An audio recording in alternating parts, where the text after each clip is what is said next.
our guest today is Andrew Balafas.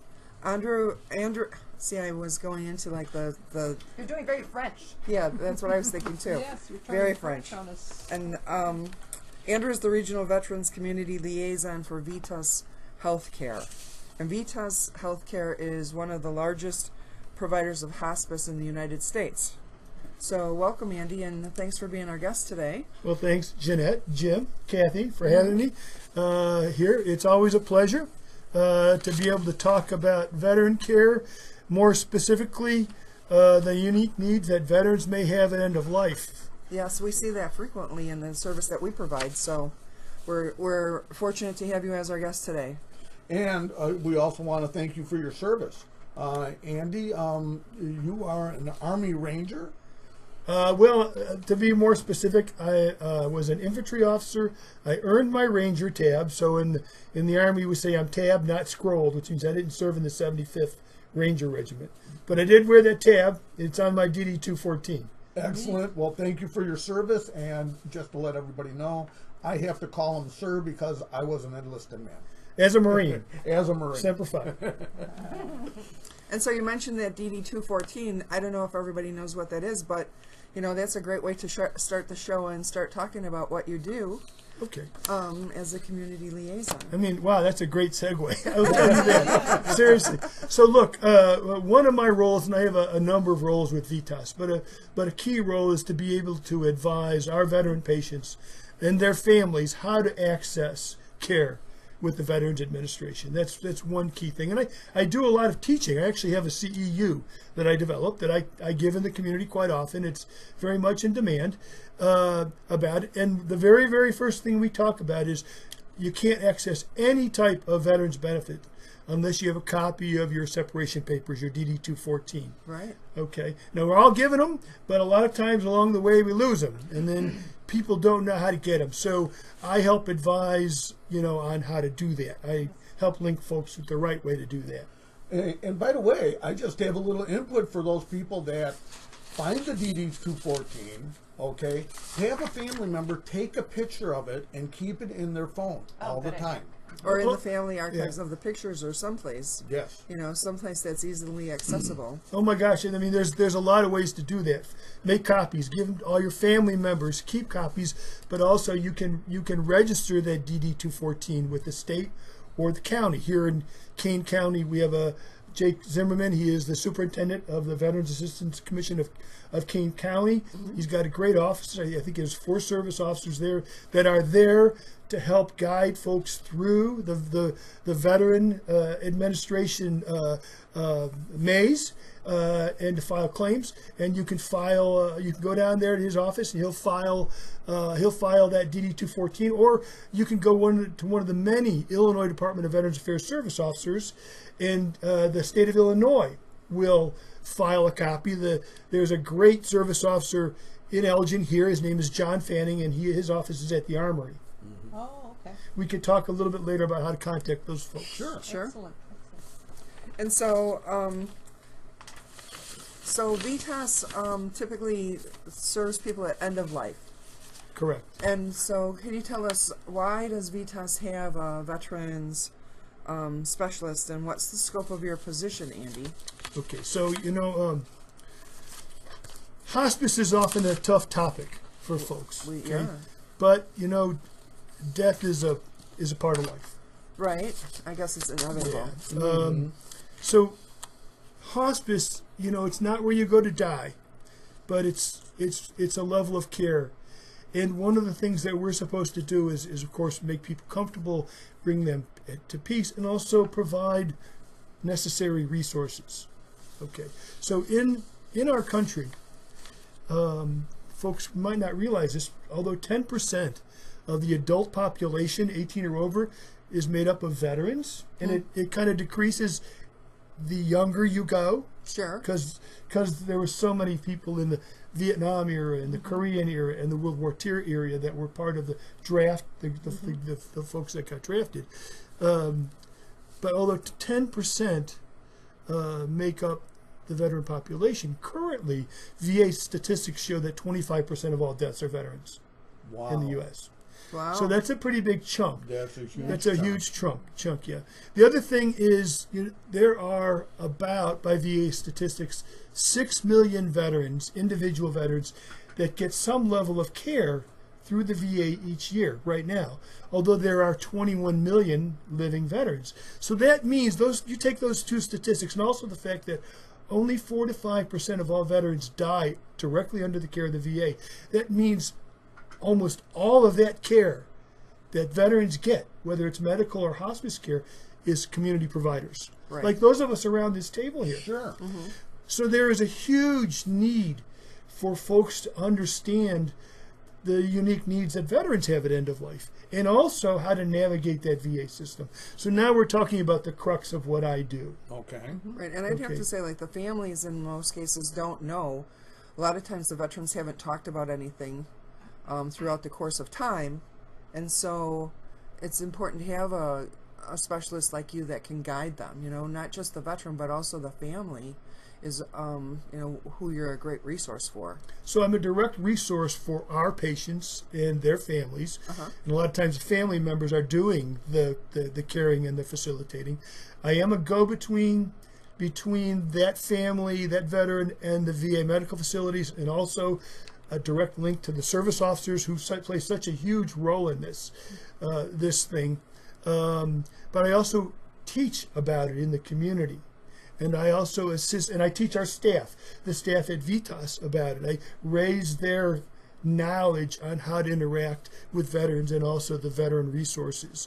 So yes, I think that there's a huge role, especially when you consider, if you think about it, 25% are veterans that die, but then you've got that linkage to veterans that goes beyond that. The widows or widowers, the cousins, Yes. the sisters, the brothers, and children. they all want to help. And a lot of times, navigating that VA system can be pretty hard to do. Daunting. Yeah, is the word that's, that that's, comes to that's mind. the first word that comes to my mind, too. Right. Yeah.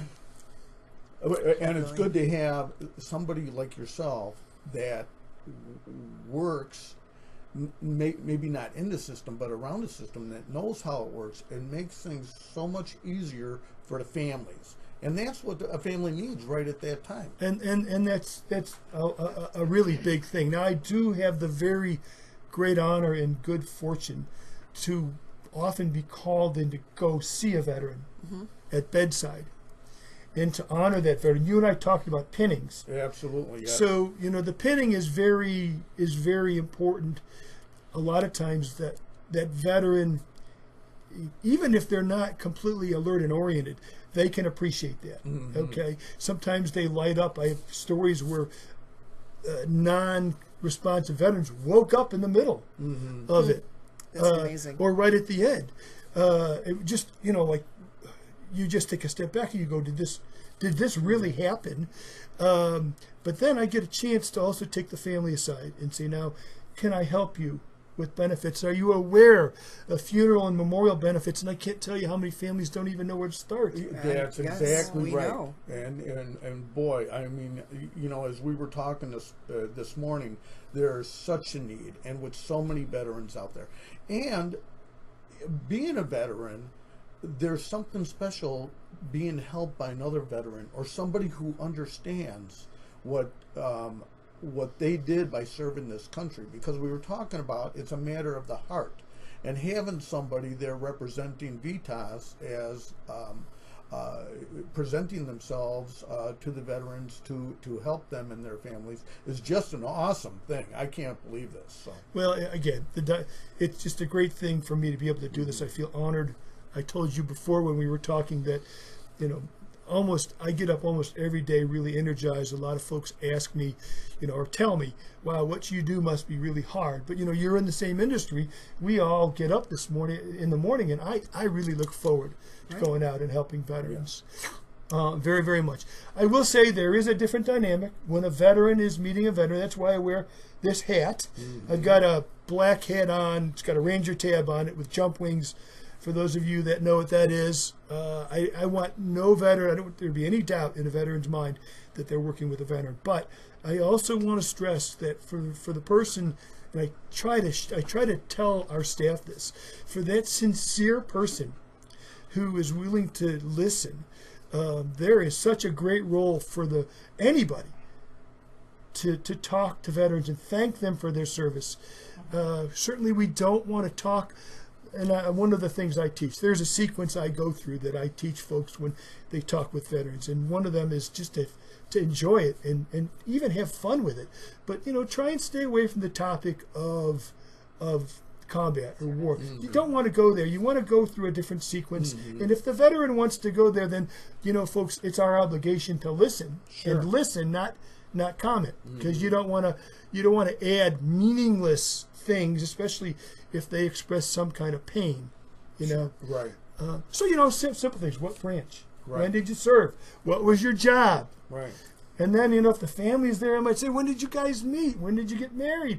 Who's the boss? How about this? We know that answer. Yeah. We all know that. One of the things a lot of folks, and veterans light up too. If they're relatively alert and oriented and they served before, and I don't remember the exact year when they cut off the serial numbers, but you go back to a World War II veteran and you say, hey, what's your serial number? And they just pop right off. Everybody in the room goes, oh my God. Now, did you have a serial number? I did not. My serial number was my Social Security number. Just Security like me. number, right. Yeah, just like me. Yeah, that's funny. So, yeah. And so we were talking earlier, because every week we meet at the coffee shop to chat beforehand. But we were talking about our veterans program. Is a program that Vitas. Okay. Well, thanks for asking about that. So there is a program. It's a VA-sponsored program called the We Honor Veterans Program, and it is run by the National Hospice and Palliative Care Organization, which is the largest hospice member organization in the country. The program was rolled out in 2010. If you go on the website, the We Honor Veterans website, it'll say there are 4 levels, but there are actually 5. The first level is recruit, where the leadership in the hospice signs a commitment to caring for veterans and improving their ability to care for veterans. And the whole program is designed to address the unique needs that veterans may have, and those, of course, are the physical. There are the psychological, and we're post-traumatic stress, war trauma, soul injury, if we have a chance to get into it. There's this thing called stoicism that you and I, in society, we all have a bit of it. Right. But you and I are, from the first day we hit basic, or whatever our version of basic is, we're told to suck it up, be quiet, you're not feeling any pain. Right. You don't care about emotions. You suck that up, and we live with that to the end of our days. Now, lady that I work closely with, who's written a few books, Deborah Grassman, has written a book called Peace at Last. She would say that Marines are the worst at that. Is that right, Jim? What, it's sucking it up, or doing a good job of sucking it up? So. That too. Just not admitting to their pain. So not admitting to our pain. Yeah. Yes, we are. That's kind of drilled into us. Yeah. So a good example of that might be, it's common in the medical industry to say, on a scale of 1 to 10, how's your pain? Right. Right. Or in the mental health industry, on a scale of 1 to 10, how are you suffering from 1 to 10? And so the average person, if they're hurting pretty bad, they might give an answer of 6 or 7. And a veteran, just by the virtue of them being a veteran, are going to lower that number to some degree. Some might not even admit to it. Right. Sure. Okay. And that's you can just kind of take that to the bank. And that's true. But that creates a real issue when it's a psychological problem, yes? Especially at end of life. Okay. Because if there are any underlying psychological issues, as a person approaches end of life, those things tend to come to the forefront, and the subconscious and the conscious can get blurred. And some of these gentlemen, especially if there's significant war trauma or other kinds of trauma they suffered, and of course, trauma is not unique to the military, it's just more prevalent. Right. And it can be more dramatic on a day-by-day basis. In that case, it gets blurred, and they can relive these things. Sure. So if you can't identify the issue, then it's very, very difficult to help with it, isn't it? So Yeah, and at end of life too, as somebody is becoming less and less conscious, it's harder to do an intervention, or so what you kind of do is you kind of go there with them. So let's say that there's a veteran or somebody they really believe they're in combat. You just go into their world with them and try to calm them down with it. So, I just was talking to a lady the other day who said, I was in the room with a veteran and he was back in combat and he said, get down there. So she went right along with it. Now, at that point, you can calm them down. Say, look, we're in a bunker and we're safe. We have guards all around us. There's a reinforced company all around us, and we're in no danger. And so you kind of go there with them. We experience that a lot with the clients that we serve that have dementia, but I'd have to say that the veterans have a different type of dementia because of the dramatic episodes they've had in their life that no one else has experienced. So it makes it much more realistic. Now, in these trainings that you teach, Andy, do you teach, techniques like that? So I have 4 formal CEU programs that I teach. One is post-traumatic stress disorder. One is called Wounded Warriors. It was authored by Deborah Grassman, who was the director of hospice services at Bay Pines VA facility, and she's a national speaker. She is really the gold standard for caring for veterans at the end of life. Her experience, and it's her group, Opus Peace, that created the concept of soul injury. I talk about something called Heart of the Veteran, which is sort of like a Wounded Warriors light, and then I have developed a CE-approved presentation on veterans benefits. And then the 5th one I'm developing is a 1-hour CE on soul injury, which is, of course, Deborah Grassman's concept. I'm actually an ambassador for her organization called Opus Peace. It's a 401(c). Now, you mentioned Deborah's name on several occasions. How do you spell her last name? Grassman, Deborah Grassman. For anybody out there that really wants to take their understanding of caring for veterans in general, and at end of life especially, I highly recommend her book, Peace at Last. And again, it is one of the gold standards. Or you can visit her website at Opus Peace. And so, Andy, you mentioned a couple of times the CE, and not all of our listeners may understand what that is. So it's a continuing education unit. Right. So it's something that a lot of licensed professionals have to have a certain number of those continuing education units to maintain their licensure. But is that a subject that you could take to the general public, that you could just offer to the general public? Yes, and I often do speak in, well, yes, and I often take, well, especially the veterans benefits one. I take that out in public quite a bit. Okay. Like I said to you before, it's in high demand for caring generally for veterans at end of life. For the community, I would recommend more the Heart of a Veteran. That's sort of like Wounded Warriors light. Wounded Warriors is more geared towards the clinician. Okay.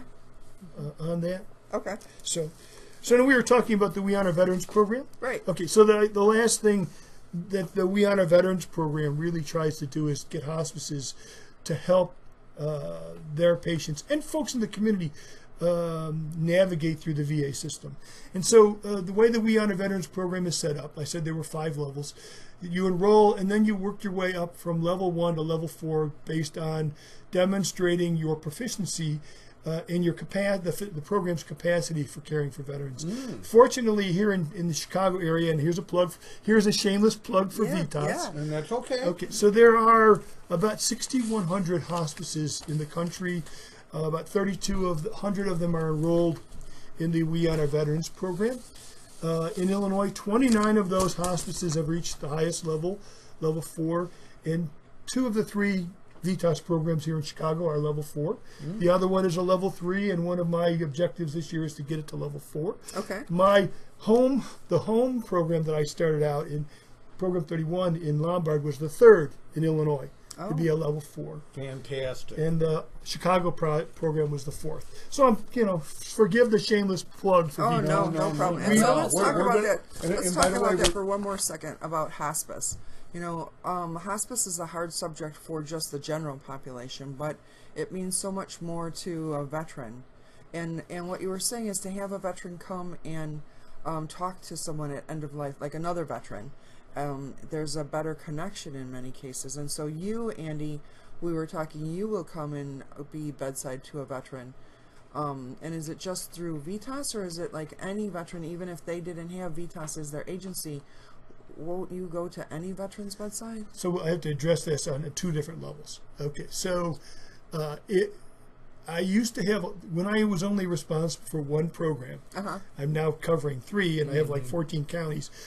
I had a lot more time to do that. Okay. And so when one of our care teams wanted me to come, and I could not get to every one of them, that is a goal in our 3 programs, is to get to every one of them, but it can't be by me, because I can't be everywhere. Okay. So if there is an especially unique situation, thank you, unique situation, I will go. And I still do bedside stuff. It's the best thing I do.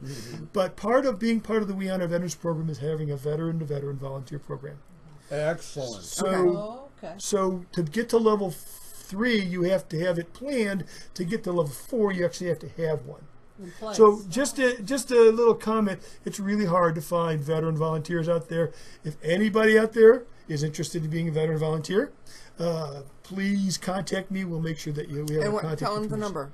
Where All would right, they call so you? I can be reached at 630-815-9563, 630-815-9563, or my email address is andrew.balafas@vitas.com. For those of you that understand the military phonetics, that's andrew.bravo alpha lima alpha foxtrot alpha sierra at Victor India Tango Alpha Sierra.com. Nice. Excellent. I love that. Right. And Hoorah. then we'll post that on our website too. And obviously if somebody missed the number, they can call us or call the radio show. So Very good. Okay. Andy, why don't we go back? One of the let's talk about important local resources for veterans real quick. Okay.